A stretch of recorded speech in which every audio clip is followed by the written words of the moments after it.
Hi, this is Variety CHENEVERT for AKASHI Media Podcast Live. Want to give a podcast commentary on the R. Kelly trial that's coming up for New York City this year for the year 2022, and also the Chicago trial that's going to be coming up. Well, I'm just going to talk a little bit about this, and not a whole lot, because I'm waiting like everyone else to find out what the outcome is going to be. And I just read a little bit on the internet that his trial for New York City has been delayed.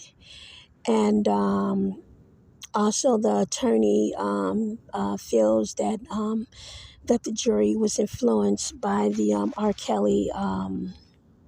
surviving R. Kelly show, TV series, was an influence on the jurors and their decision to convict him in the first place. And I believe that. I believe that only because it's weird. In a lot of ways, I work in film and television, and I do know that, first of all, someone that is alive, you are supposed to, as a producer, get the permission to use their likeliness, talk about them, and allow him the opportunity to even read the script and the content that was going to be on Surviving R. Kelly. So I don't know if this producer who did Surviving R. Kelly actually got in contact with his people or someone, or was a waiver signed or some form of way, but they definitely were supposed to inform him on what was going to be said, because of the way that it came out for him on his side. I believe he thought that they wanted to talk about the beginning of his career to the present of his career as R. Kelly, and how it evolved from childhood to what he became as a man. And as I have said before, and I do have some of my listeners that do discontinue listening when I do talk about R. Kelly, but I did grow up with R. Kelly. I grew up with Robert. Robert's grandparents lived on my grandparents' block in Detroit, Michigan. I used to see him all the time whenever he came from Chicago to visit his parents. So I do not know that Robert Kelly that people are talking about. The Robert Kelly that I know is the Robert Kelly that everyone liked. We were very close in school. We went to the same school. I worked in classes with Robert.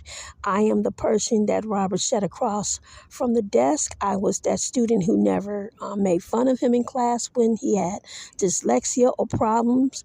I was that friend and that student that he always talked to when we went to go play baseball on the field, and we used to talk at the gate about things. I was that student who sat next to him when Miss Lynn told him that you're going to write for Michael Jackson, and everything went silent and everyone was looking. I was that student that was in the class with him who was chewing gum with all the other students, and she walked in and said, "Everybody chewing gum, throw it in the garbage." And we all got up and threw it in the garbage, and he was the only one still sitting there who didn't have gum in his mouth.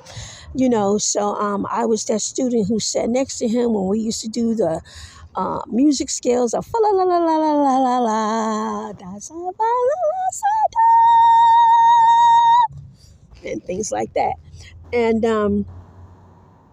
R. Kelly used to come to my birthday parties when I was a kid. Robert and I grew up together, completely from childhood to adult life. And I've known him since God forever. So I don't know this monster that they have exposed and talked about. I do not know that guy. I can only talk about the Robert that I grew up with. Now, when it comes to Drea, his wife, I knew her prior to them getting married. And Drea was very excited about being on tour, moving to Chicago to be with Robert. I'm going to Chicago, So we were kind of like dating for a minute, but she came in between that and a little bit. But Robert and I, it was just like my relationship with Floyd Mayweather. I mean, I went on to California to pursue my career in film schools, and Floyd stayed in Las Vegas, and Robert was in Chicago. But Robert eventually came to Los Angeles. And I met him out on Venice Beach. I used to hang out on Venice Beach. I told him about Venice Beach. I was the person who called him up and told him about Venice Beach. You got to come to Venice Beach. They got this basketball court out here and everything. Because my sister, Ebony, was already living out here in California, and my sister, Monique. And my sister, Ebony, was the one who introduced me to Venice Beach and took me to Venice Beach with my daughter. And then I told all my friends back home in Detroit and Chicago about Venice Beach. I said, you guys got to come to California and see Venice Beach. This place is nice, you know. Coming from Detroit or Chicago or someplace like that where it's cold, and then you come to these palm trees on this beach, it's like a paradise. You know, it's a big difference, you know, in the whole environment. So I was the one who introduced him to Venice Beach. And I had a daughter. My daughter was young, and Kristen had to be about maybe 10. And Kristen was left on the bleachers watching him play basketball and stuff like that. He's never taken my daughter to any of those motels and done anything to my child. So, you know, there are things that I have to stand up for. So I do stand up for my friend because I grew up with him. And he's always been handsome. He's always been good looking. And no one at school has ever said he has done anything that they are saying about him today in these trials, in these interviews, these TV shows. And, you know, these TV shows is a cast. These people are like cast for this TV show. It's a series. You know, whatever it was, they got paid to be there. So I think that prior to that, legally, I really feel that these people should have done this prior to that. And as far as the Chicago case goes, I don't know how you're going to keep trying to try somebody that's already been found not guilty 2, 3, 4 times for the same thing over and over again. I don't understand that. I just don't understand it. So I think that this whole thing with this television show was just a setup for him to fall. They needed something. Okay, we want to get on TV, but still coming from the perspective of entertainment law, as a producer, as a writer, you have to get a person's permission to say anything about them on television. You have to give them the opportunity to read the script. You have to give them the opportunity to know what the content of the show is about. That's the law. But okay, defamation of character has been done or copyright infringement has been done. It's still federal. And if he gets off, he got a big case of winning big money. Best believe that. But anyway, because, you know, by law, he's not deceased. He's not someone that is deceased. You would have to get permission of a living person to talk about them. You know? So, I don't know. I mean, me personally, I mean, you got celebrities that's coming. Okay, well, you know, I was just, but you made it, baby. You're on TV. You're on reality shows, though. People ain't slept with people, but they still on TV and on reality shows. Didn't stop what they were doing. Didn't stop what they wanted to do. It didn't stop their career. It manifested their career. Right? Yeah. Please. Okay, I'm a mother. There's no way I'm going to leave my child with somebody who has had a past 3, 4, 5 days, 2 weeks, and never go pick them up again, and then decide to go pick them up and say, oh my God, he did this to my child, and never go to the doctor, never do nothing, never press charges or nothing. That's bullshit. Excuse me. Oops. Sorry, I can't say that. I bleep on that one. I'm just saying, you know, I wouldn't have done that. Me personally, I just would not have done that. And then I did do my commentary on my video. I did say the woman was in this mall. Someone have kidnapped me, beat me up. I am definitely going to be running from the parking lot to the nearest location that I can get to.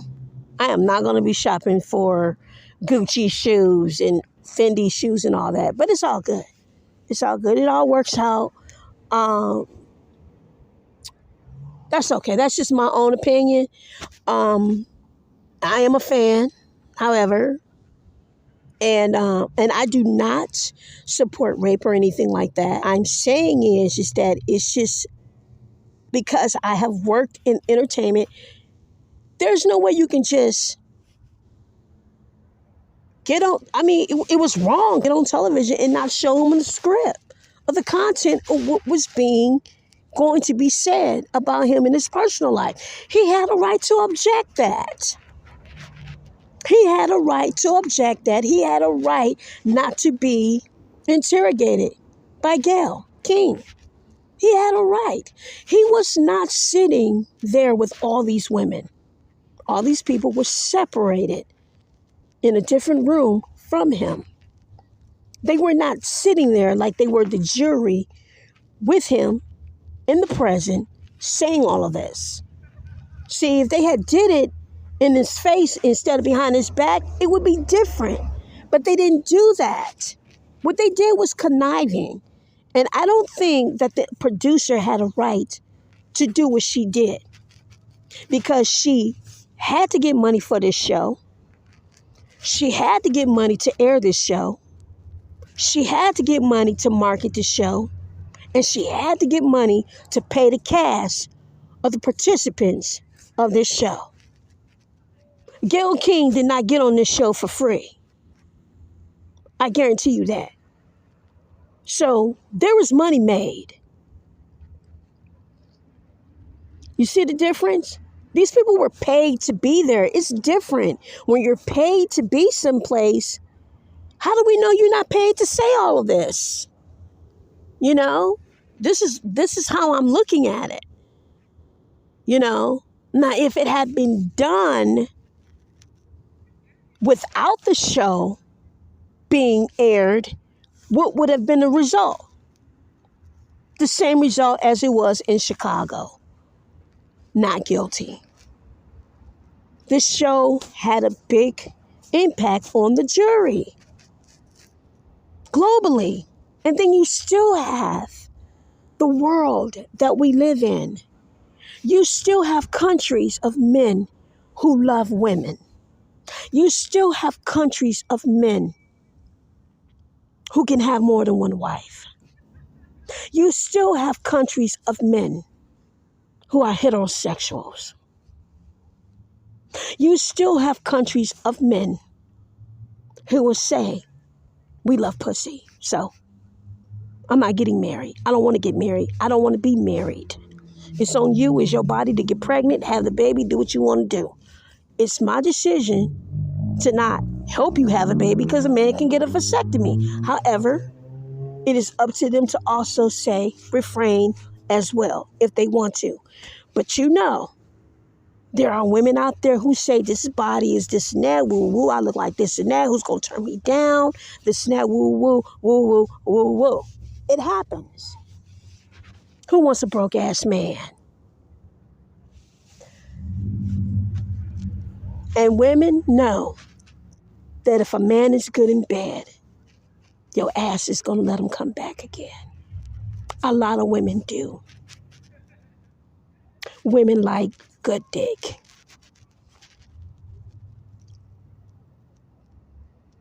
Some women do not leave relationships because of that reason. And some women don't give a fuck. They're going to move on regardless. You hit me, I'm gone. That's me. I'm gone regardless. Because I can find better, do better any day. But anyway,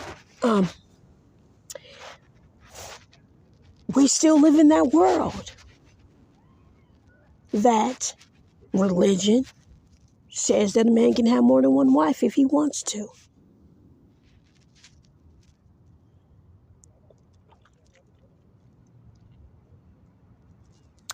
What country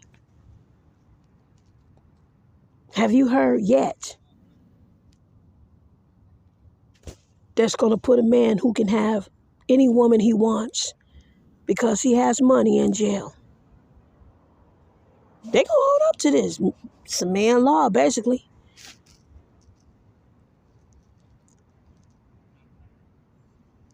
People, I grew up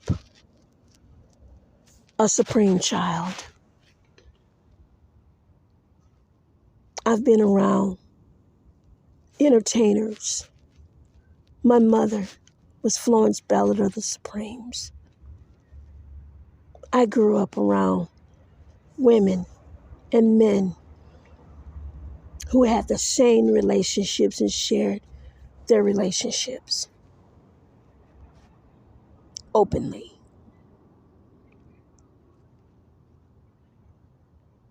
I have a father that fathered 8 girls by different women, and they all knew about each other. I have 8 sisters, maybe 10. About 10 sisters, I take that back. And my father had several women. These women all knew about each other and him in these relationships. And it was always about competition on what their relationship was with him. My father, whatever he did, he was good at what he did or was doing. And all of these sisters, we know each other. And we know the mothers.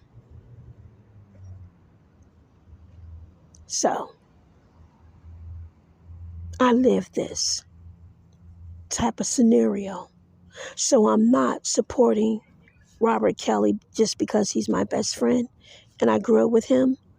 I'm supporting this scenario because I lived this life in the past. I have a spouse that has even cheated on me because he's Nigerian. He knows that he can have different women. And the one thing he said to me when we got married was, when a man has money, he can have any woman he wants. And he said to me, every now and then, I believe a woman should be slapped just to keep her in check, but he would never put his hands on me because I put my foot down about my rules as well.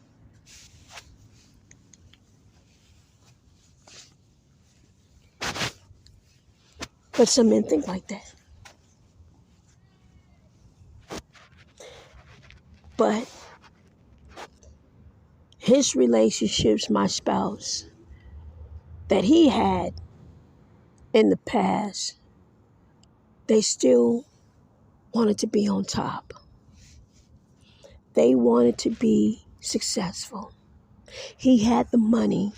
He had the lifestyle to make a woman go from the bottom to the top if he wanted to take her there. But basically, he don't take it to the top. What he does is expose a woman to look good. Put her in nice clothes, shoes, get her hair done, get her all the wigs, weaves, and all that. Look good. Everyone wants to come home with someone on their arm being successful, driving a nice car. The material things make them look good and stand out. Have you ever seen this movie with Halle Berry called God's Eyes is Watching? And he had this beautiful wife who was Halle Berry. The man bought a town and became the mayor of the town. And the women of the town wanted her to be on that level of her husband. But he said, I ain't married her for that. That's not what I married her for. He married her for the physical and the looks. And he told that to the whole town. I married her for that. She don't know nothing about business.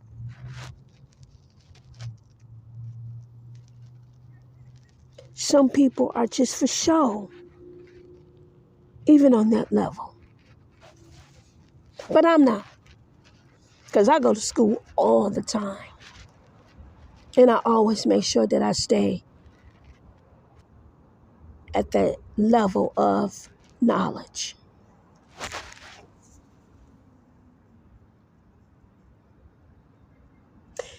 because I myself have had a marriage where the infidelity in the marriage has gone on for so long, but my spouse started a hotel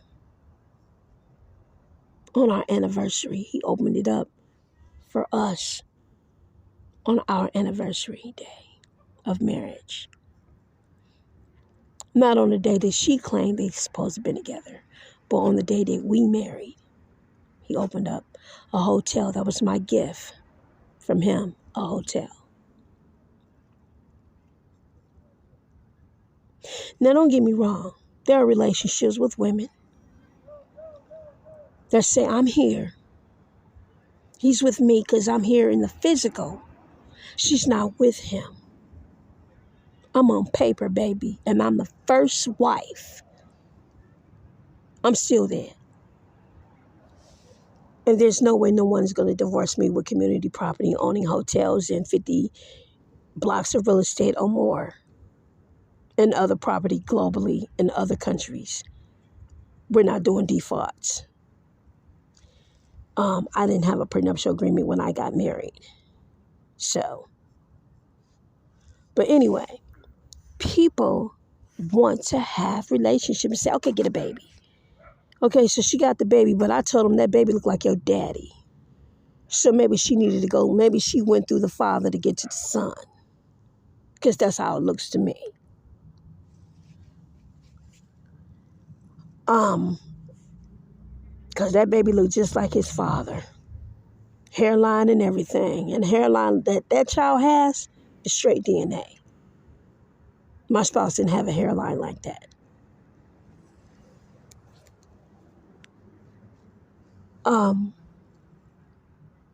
So I myself have had these experiences with marital problems and infidelity and women who want what I got.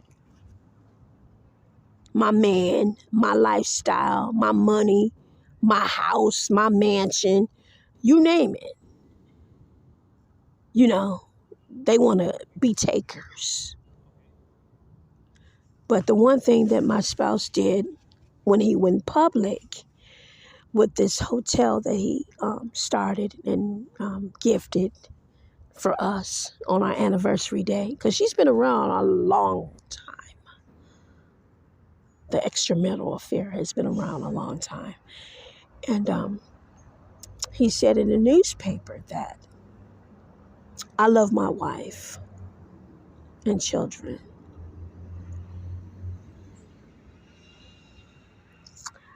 And I've always been a brat. And they call me a luxury brat. But she wanted to start using it as her little nickname brand, but he was really talking about me because everybody called me a brat. So that's what he called me when we first got married anyway. And then I had a response was like, yes, we are, married. So I threw that out there on my side and said, okay, but I'm proud of you for opening up the hotel on our anniversary. That was kind of sweet. Who gives a hotel to their spouse for an anniversary gift? I think that was cool. I am a Patel by bloodline, and the Patels from India, Zorate, have always had a great reputation for the hospitality industry. In fact, my cousin Raj was given an award for having the best hospitality management, with his hotel. And my grandfather, Kanichiba Desai, was the one who started the hotel industry in America.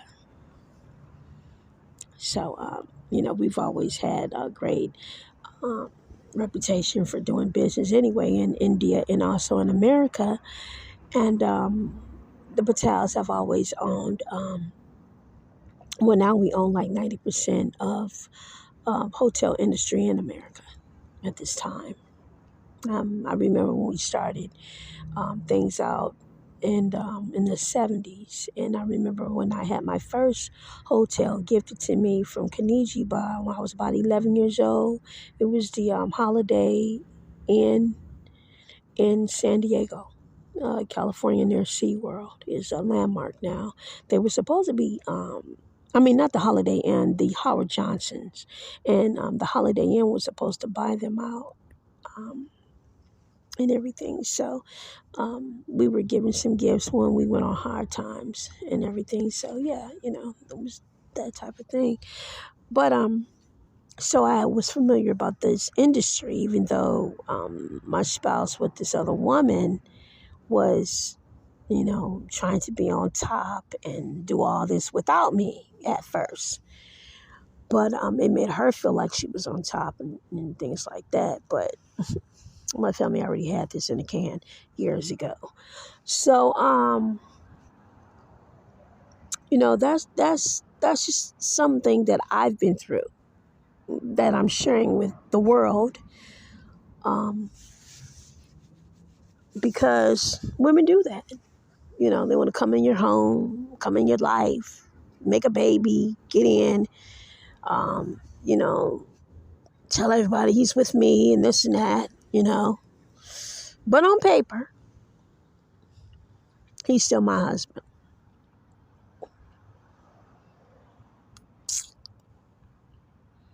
And I don't have to get a divorce if I don't want one. Don't matter who's on the bottom. Okay, basically that's it. On that note, so I kind of like want you all to understand that these are scenarios that can happen to anyone. It happened to me. I lived around it. I lived around it around Motown growing up as a kid. People had different relationships. Some people were solid on their relationships, some were not. And then some people were just like, I'm too young to get married and settle down. And then some people did get married for a moment. And then they were like, okay, I get lonely sometime on the road and I need to fulfill that emptiness when I come home. And I need to be with somebody, and he can even be the garbage man. And then it works out for a little bit. Then they go, okay, maybe this not gonna work out like I thought it would. So, and then move on. It happens. My mother said before, money ain't everything. Flo said, money ain't everything. Oh, yes, it is, Mama. Oh, boy. Um, I don't know. I just think that this is all in God's hands. This is all in God's hands. With this trial with R. Kelly, it's all in God's hands. For him, for the witnesses. The witnesses are going to be in the hearing um, for the conviction sentencing May 4th. They're going to have their day in court, and they're all getting prepared to talk to the judge or whatever they're going to do for that hearing, and talk about whatever they need to talk about and for the sentencing. And he won't be there. He'll be in Chicago for his next trial, for Chicago trial that's coming up. So this is all in God's hands. Weird case, but God has already told me, and my Chinese fortune cookies, um, the little sayings that you get in the fortune cookies, have told me what's coming. So when I pray, I have a great connection with God, and God has already revealed to me what's coming. So I know what the verdict is going to be already as far as the conviction. And my fortune cookie was like, whatever it's going to be, just let it go. It is what it is, basically. Just move forward. And it will, it's just accept it.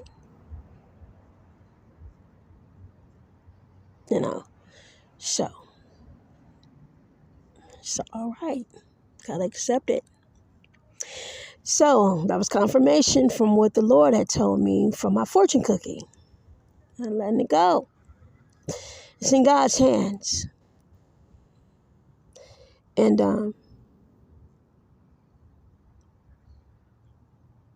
I myself personally don't think that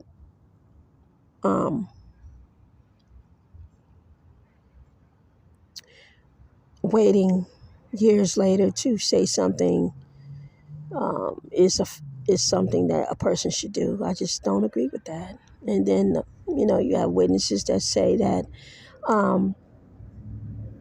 I didn't want to get blackballed in this industry.